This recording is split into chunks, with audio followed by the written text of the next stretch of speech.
नमस्कार, मैं हूं आभा शिंदे। आप देख रहे हैं मेरे साथ जेएनसी सिटी न्यूज और कैमरा पर है मयूर सांगोड़े एवं शुभम जिरवनकर।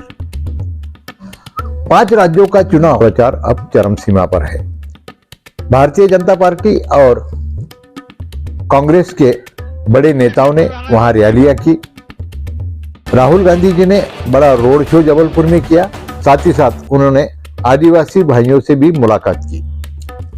उधर नरेंद्र मोदी जी भी 5 राज्यों के चुनाव प्रचार दौरे पर हैं, लेकिन मोदी जी के लिए इन 5 राज्यों के चुनाव ये राज्यों के चुनाव ना होते, ये मोदी का चुनाव उन्होंने घोषित किया है। और इन 5 राज्यों के चुनाव के माध्यम से मोदी जी 2024 की लोकसभा चुनाव का प्रचार करते हुए नजर आ रहे हैं।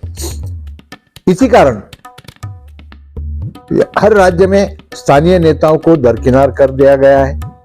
और साथ ही साथ मध्य प्रदेश की हम अगर बात करेंगे तो मध्य प्रदेश का दौरा हमारी टीम कर आई थी। और आगे की हालत क्या क्या, जैसे जैसे प्रचार आगे बढ़ता है तो क्या वहां की हालत रहेगी, क्या वहां का जनमानस का रुझान रहेगा, इस बारे में हम बात करेंगे, ऐसा हमने कहा था, इसीलिए हम ये वीडियो बना रहे हैं।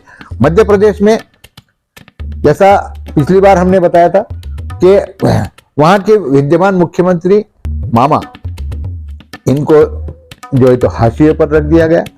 साथ ही साथ ज्योतिरादित्य सिंधिया को अपनी ओर खींचकर कांग्रेस का एक गुट अपनी ओर लेकर वहां की सरकार तोड़जोड़ कर जो शिवराज सिंह चौहान मामा, इनकी अगुवाई में जो सरकार बनाई गई, इसका भी क्या जनमानस पर असर पड़ता है, ये भी हमने वहां पर जांचने की कोशिश की।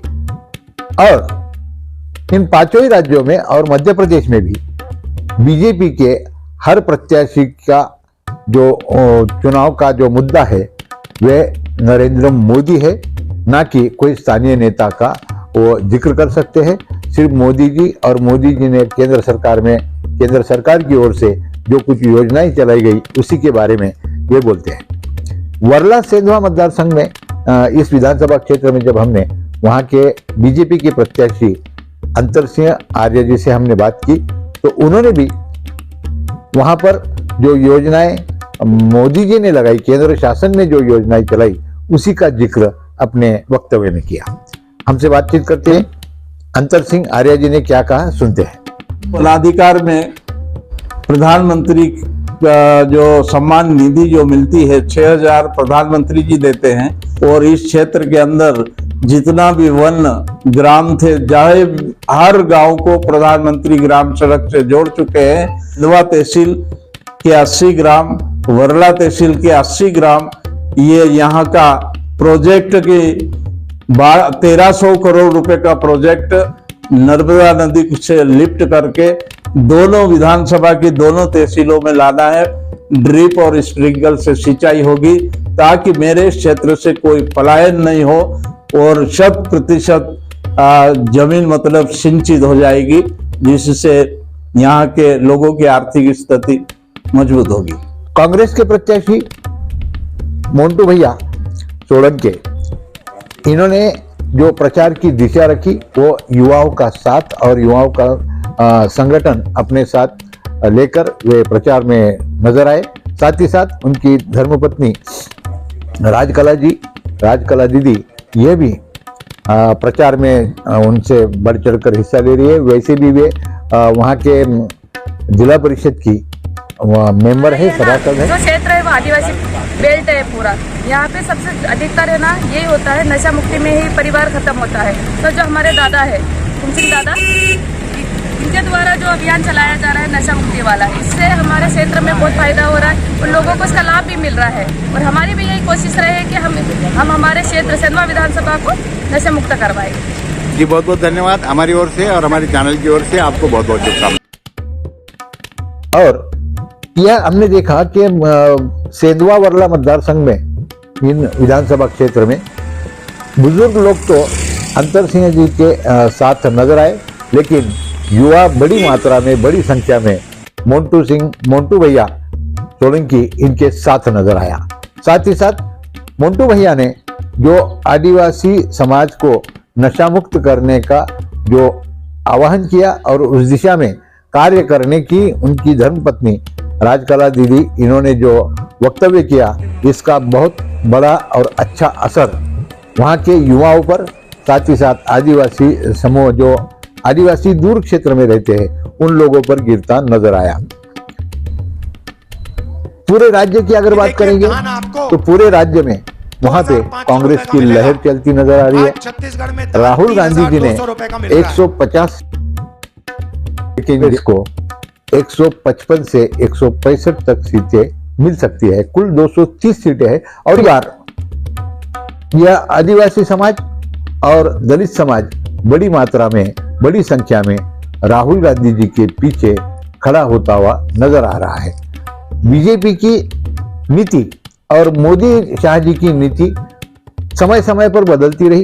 पहले तो उन्होंने धर्म पर वोट मांगे, फिर आगे जाकर राष्ट्रवाद की बात आई, उसको छोड़कर फिर महिलाओं पर उन्होंने लक्ष्य केंद्रित किया और अब वे ओबीसी का वोट अपनी ओर खींचना चाहते हैं। ओबीसी और भाजपा देश की एकमात्र पार्टी है जो ओबीसी समुदाय को सबसे ज्यादा प्रतिनिधित्व देती है। इससे पहले ओबीसी और दलितों के वोट के लिए मोदी जी ने कभी गुहार नहीं लगाई और मोदी जी ओबीसी और दलित वोटों को तवज्जो देते हुए अब गिनाने लगे हैं कि उनके किन वे खुद प्रधानमंत्री जो है तो वो ओबीसी से है, फिर कितने सांसद उनके हैं, कितने मंत्री है, कितने मुख्यमंत्री है, कितने विधायक उनके ओबीसी के हैं, ये आंकड़े मोदी जी गिनाने लगे। केंद्र की एनडीए सरकार में 27 ओबीसी मंत्री है, जो अब आजादी के बाद पहली बार इतनी बड़ी तादाद में ओबीसी मंत्री केंद्र सरकार का नेतृत्व कर रहे हैं।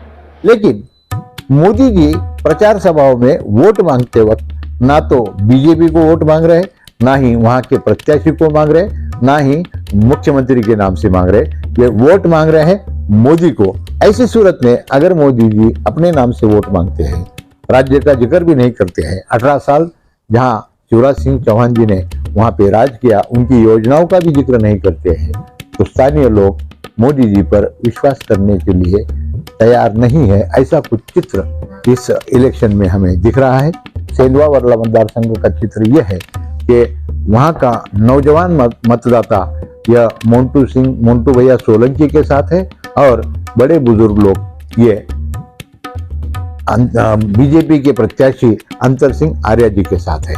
और युवा कितना बढ़ चढ़कर प्रचार कर सकता है, उसका क्या परिणाम निकल सकता है, यह भी आप समझ सकते हैं। साथ ही साथ मोन्टू भैया की उनकी धर्मपत्नी राजकला दीदी यह भी प्रचार में बढ़ चढ़कर हिस्सा ले रही है और वह जनपद की सदस्य होने के कारण उनका वहां के ग्रामीण इलाकों में मतदाताओं से अच्छा संपर्क है। उनका संगठन, उनसे जुड़ना और राहुल गांधी जी का वहां का मध्य प्रदेश का उनका दौरा, उनका रोड शो, इसको जो कामयाबी मिली है, इसके जोर पर अब तो ऐसे लग रहा है आज के तारीख में कि मोन्टू सोलंकी इनका विजय निश्चित है। आने वाले 2-3 दिन में कोई और परिवर्तन होता है, जो कि परिवर्तन होते नजर तो नहीं आ रहा है, लेकिन अगर कोई मिरेकल होगा तो शायद कोई ये नतीजा कुछ अलग आ सकता है। लेकिन आज की तारीख में हम बिल्कुल कह सकते हैं कि सेंधवा वर्ला मतदार संघ से, इस विधानसभा क्षेत्र से कांग्रेस के प्रत्याशी मोन्टू सिंह सोलंकी यह जीतने जा रहे हैं और मध्य प्रदेश में कांग्रेस को 155 से 165 सीट मिल सकती है। आज के तारीख में प्रचार की जो स्थिति है उसके ऊपर नजर दौड़ाने पर। यह वीडियो आपको कैसा लगा हमें कमेंट बॉक्स में अवश्य बताइएगा। और हाँ, अगर यह वीडियो आपको अच्छा लगता है तो इसको शेयर और लाइक जरूर कीजिएगा और हमारा चैनल सब्सक्राइब कर बेल आइकन का बटन दबाना ना भूलिए। नमस्कार।